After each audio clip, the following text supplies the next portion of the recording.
No inicio des video aqui mostra pequeno grupo de turistas, gravando aqueles mesmos, acariciando enteo leo macho, que eles encontraram aí.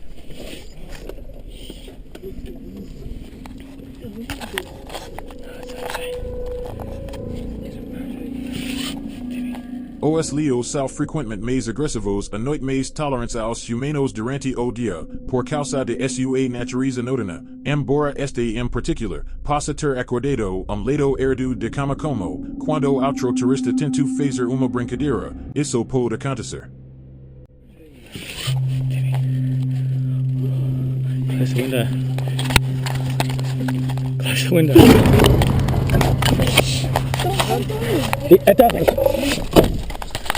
Depois deste terrível susto para vida, deles, fecha rapidamente a janela enquanto os outros ficarão congelados de medo, felizmente o animal não mostra aqui o que realmente poderia fazer.